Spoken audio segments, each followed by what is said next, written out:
Hola amigos, bienvenidos. Hoy vamos a tratar el tema de la carne de Cristo. ¿Qué tipo de carne era la carne del Señor cuando se encarnó la divinidad del Hijo? ¿Tomó un cuerpo semejante a nosotros o tomó una carne que trajo directamente desde el cielo? Vamos a leer en este libro, que es la Enciclopedia de Herejes y las Herejías, acerca de qué creían los docetistas, que son los primeros en la historia del cristianismo en tener una postura distinta acerca de la carne del Señor. Docetismo, del griego dokein, parecer, aparentar. La antigua doctrina llamada docetismo propugna que el cuerpo de Cristo solo aparentaba ser humano, digamos, hecho de igual materia que el de cualquier otro humano. En realidad, enseñaban los docetistas, la carne del Señor estaba hecha de alguna sustancia celestial. O tal vez no era materia siquiera, sino apariencia fantasmal. En muchos casos, las creencias docetistas derivaban de la convicción de que lo material es vil y bajo, e indigno, por consiguiente, de servir como vehículo a una entidad divina. Conforme la discusión iba concretando la doctrina durante los primeros siglos de la era cristiana, el docetismo quedó relegado a título de herejía. La ortodoxia subrayaba que Jesús fue un ser humano completo y también completamente divino. Las nociones docetistas se encuentran de nuevo en otras herejías antiguas, particularmente la del gnosticismo, e incluso muchos siglos después, durante la Reforma Protestante. Algunos heréticos anabaptistas promovieron ideas de ese género. Por eso me interesa el tema del docetismo, porque renace en la época de la Reforma Protestante. Este tema del docetismo, de que Cristo era en apariencia con carne humana, sino que era más bien apariencia, como dice Doceta, surge por el gnosticismo, que consideraba, una rama importante del gnosticismo, consideraba que la carne era mala. Todos estos grupos eran helenizados, tenían la influencia griega.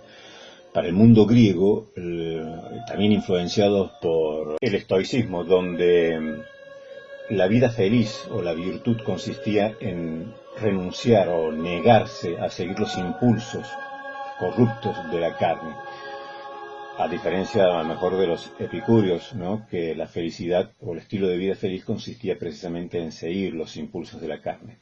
Pero esta influencia griega dentro del gnosticismo, considerando que las almas, también por influencia del platonismo, esa luz que pertenecía a la divinidad, había caído en cuerpos materiales y estaba encerrada el alma en cuerpos materiales. Entonces, una forma de librarse de esta materialidad, de este mundo temporal, para volver a la divinidad, era precisamente negándose o mortificándose. Entonces había un concepto que era distinto al del judaísmo. En el judaísmo, por ejemplo, no se consideraba a la carne como algo pecaminoso, como algo corrupto, o contra lo cual se debía luchar, ¿no? Por eso la abstinencia, por eso el celibato no era una gran virtud dentro del judaísmo. Eran casos excepcionales, pero no era algo que se planteaba una persona común para el servicio de Dios. A diferencia del ambiente griego, helenista, donde en los gnósticos sobre todo se exigía a los líderes sobre todo la abstinencia, el celibato. El maniqueísmo, por ejemplo, que eran los perfectos, debían ser célibes. Y luego también grupos que vienen con la línea gnóstica, como son los cátaros, también los puros, los perfectos, los que estaban totalmente consagrados tenían que ser célibes. Esto es por influencia de esta cultura helenizada, esta cultura griega. Entonces, para los docetistas, la divinidad no podía haberse encarnado en un cuerpo que representaba la corrupción, algo que era perverso, corrupto, algo que era de este mundo. Y ya sabemos que uno de los gnósticos famosos era Marción, que decía que el Dios malo había creado este mundo, no el Padre de Jesús, sino Jehová. Era el del Antiguo Testamento, este demiurgo creador, había pervertido creando lo malo, lo material, lo corrupto, y las almas estaban encerradas, las almas de estos seres neumatocos que debían luego ser liberados.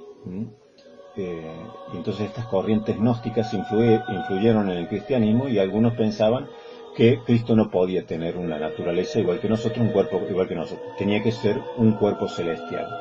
Se declaró esto, se combatió esta herejía por la iglesia primitiva, pero lo interesante es que resurge en la Reforma Protestante. Ustedes saben que la Reforma Protestante estuvo acompañada paralelamente de lo que se llamó la Reforma Radical.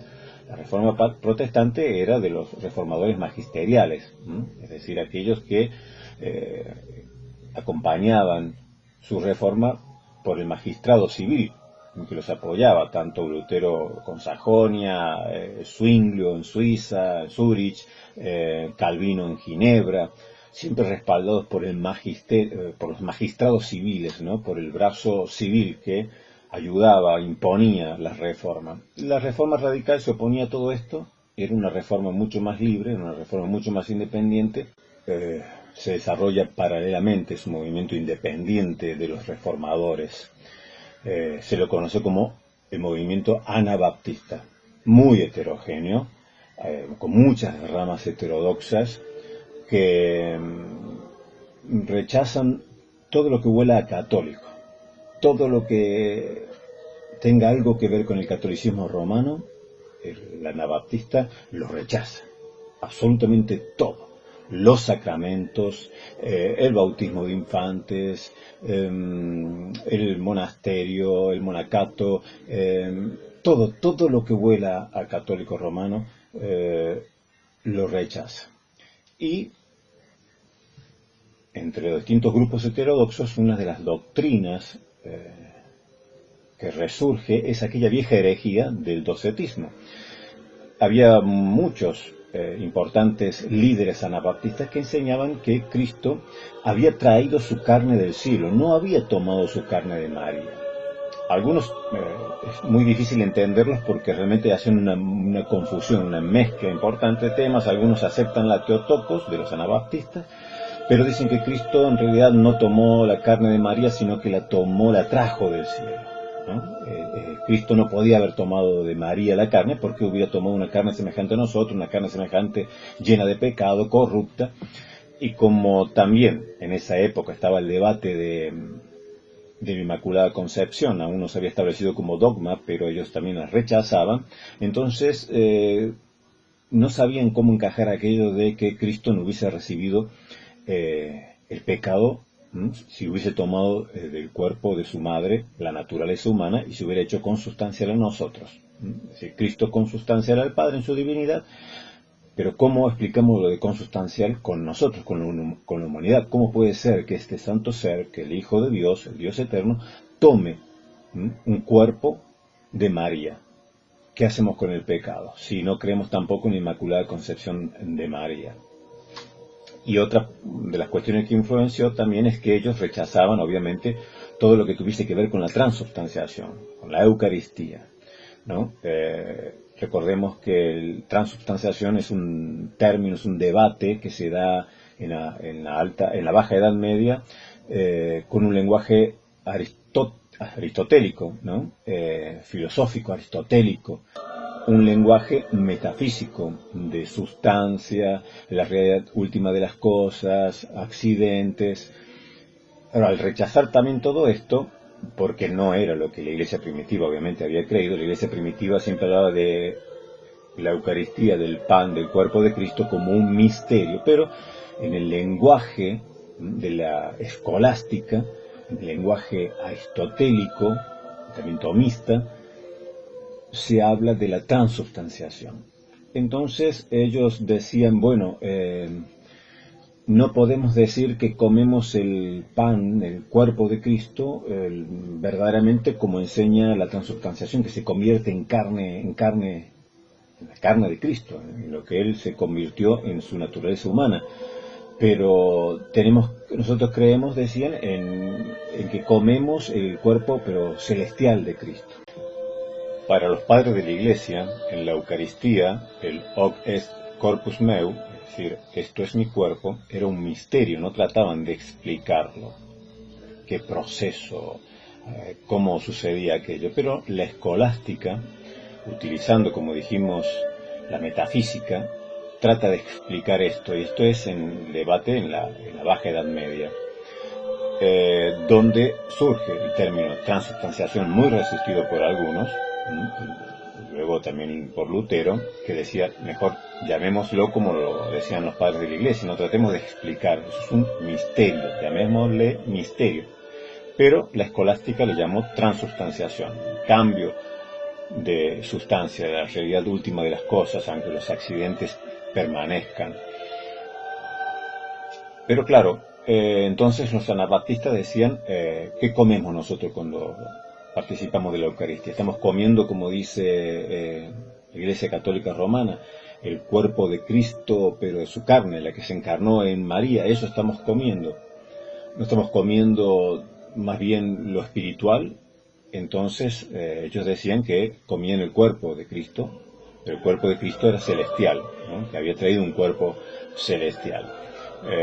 Recordemos que todos estos énfasis acerca del cuerpo de Cristo y la transubstanciación, el Corpus Christi, es una fiesta que se instaura en la Iglesia Católica Romana en 1264, en donde se saca la hostia consagrada, que según la metafísica era la carne, verdadera carne de Cristo.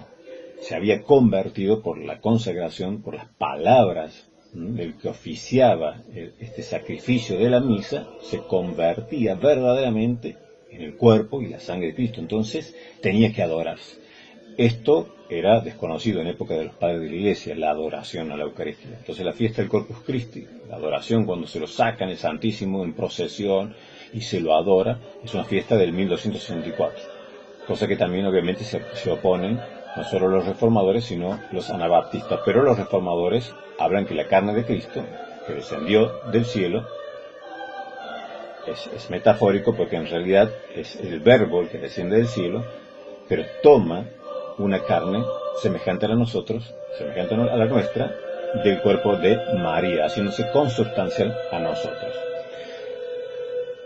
Yo les mencioné el libro de George Williams, un libro de cátedra acerca del anabaptismo fabuloso, se llama La Reforma Radical.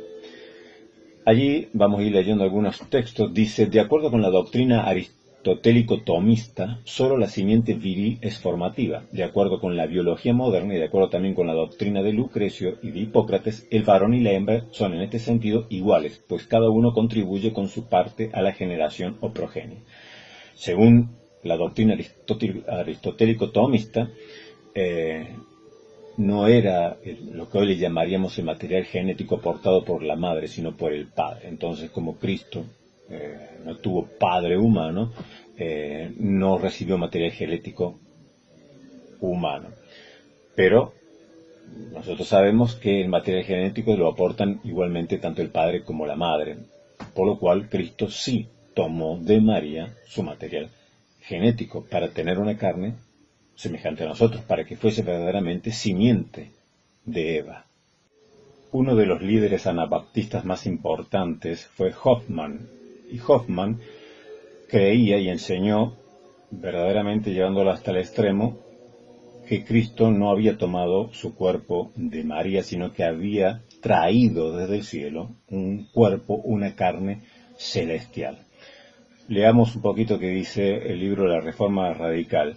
Dice, aunque las ideas de Hoffman sobre la encarnación eran de aspecto valentiniano, es decir, gnóstico, de Valentín, no parece haber posibilidad de que haya leído por cuenta propia ningún texto gnóstico antiguo, como tampoco textos antignósticos, como los de Ireneo de León, por ejemplo.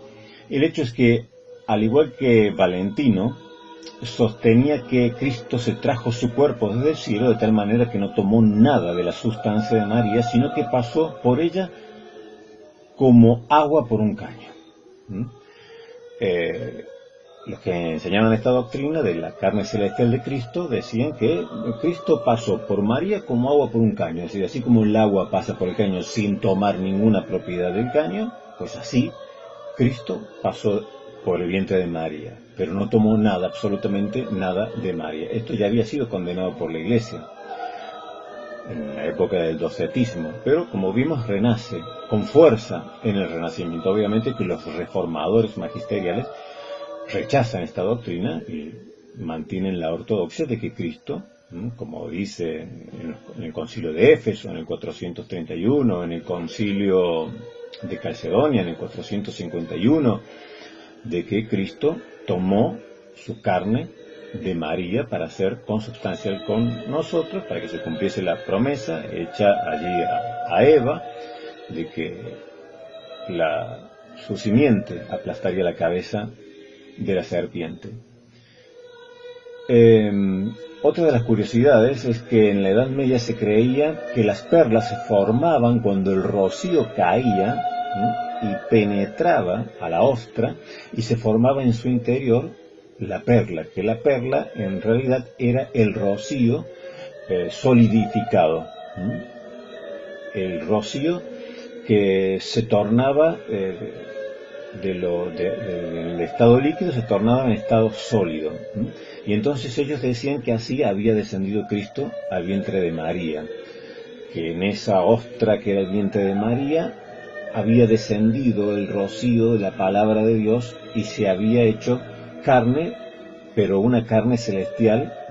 Esa misma palabra, ese mismo rocío celestial se había hecho carne, pero una carne celestial, que nada tenía que ver María en todo ello y que de María no tomaba nada, ¿no? Una curiosidad de cómo, según las ciencias naturales de aquella época, en la Edad Media, se creía que las perlas se formaban, no como sabemos hoy, que se forman por un elemento extraño que ingresa en la ostra y la ostra, bueno, con sus líquidos se va formando la perla, sino que pensaban que el rocío que caía penetraba, no sé cómo, en la ostra y se formaba allí, se solidificaba formándose esa perla. Bueno, así ellos comparaban y enseñaban los anabaptistas que se había formado el cuerpo de Cristo dentro del vientre de María, pero que no tenía absolutamente ninguna relación con María.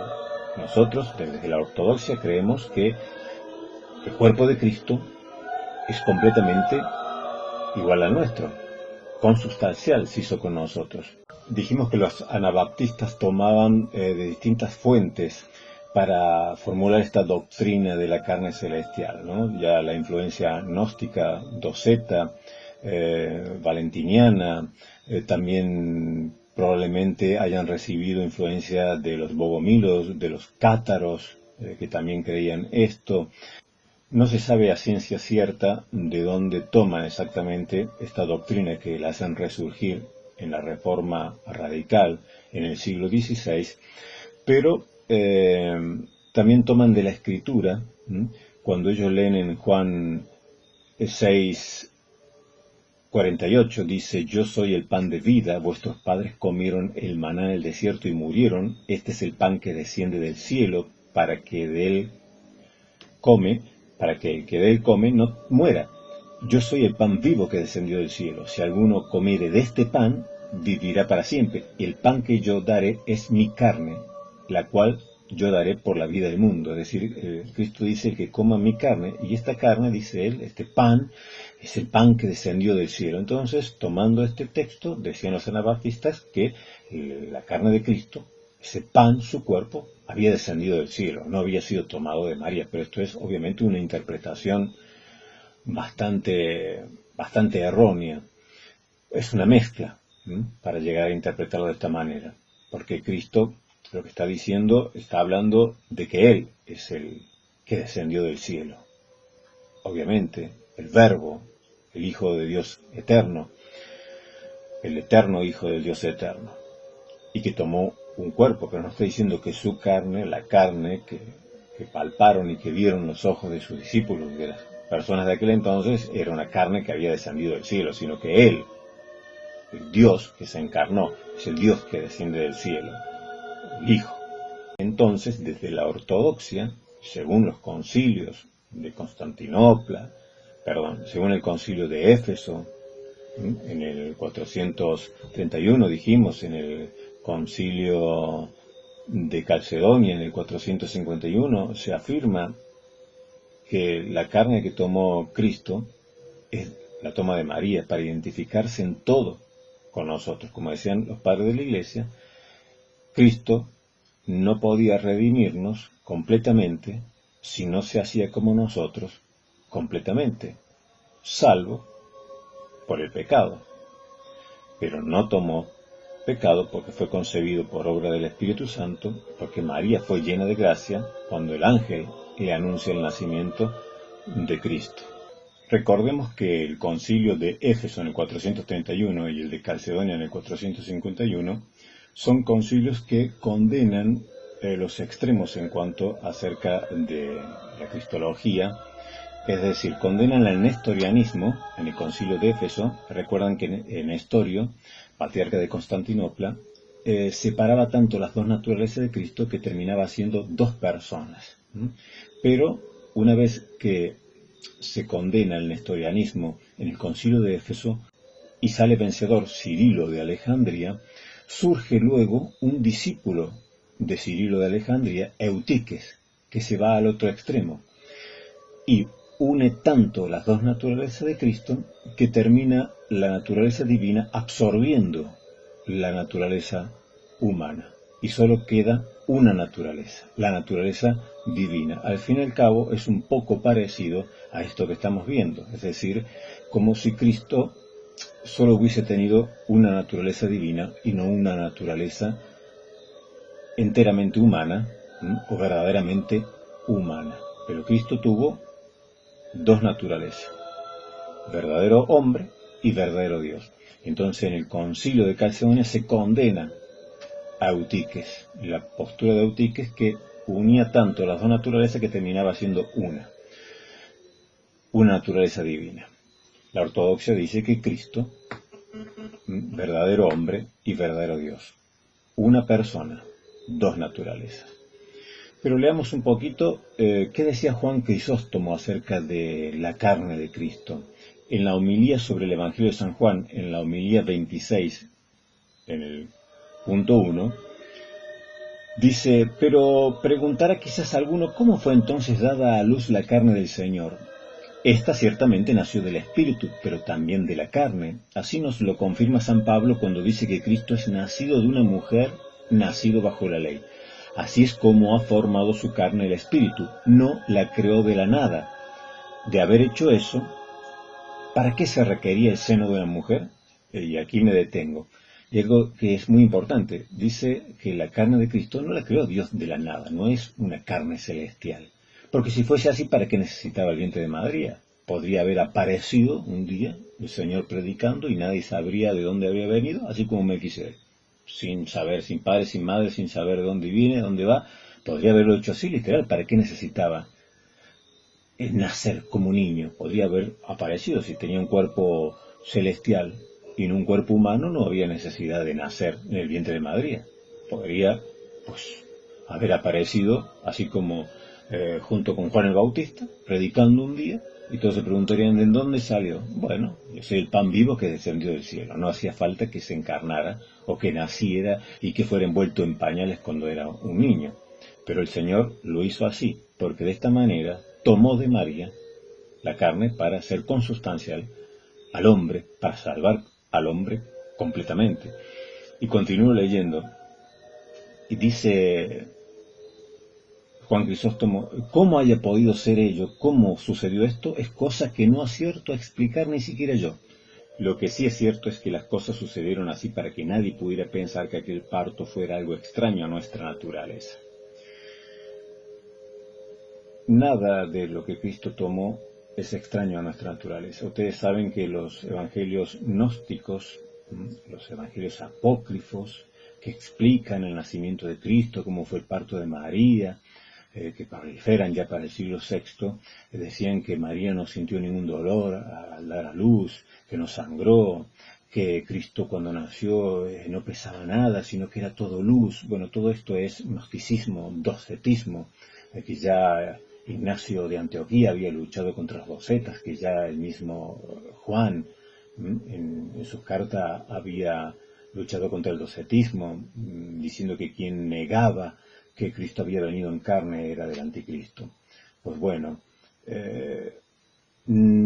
todo en Cristo fue conforme a nuestra naturaleza, no extraño para nuestra naturaleza. María tuvo un parto que fue común a nuestra naturaleza. Cristo nació de una forma que fue común a nuestra naturaleza. Cristo creció de una forma que fue común a nuestra naturaleza.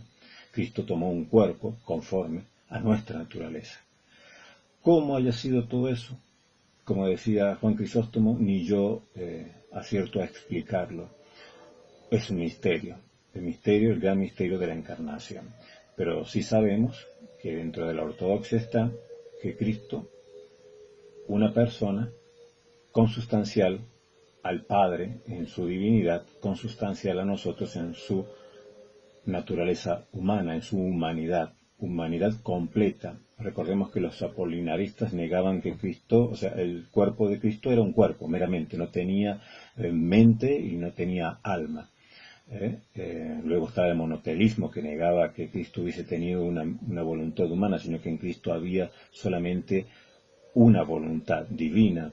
Luego también estaba, como ya vimos, el nestorianismo, el monofisismo, todos herejías o errores cristológicos. Pero Cristo tuvo un cuerpo semejante a nosotros, se encarnó.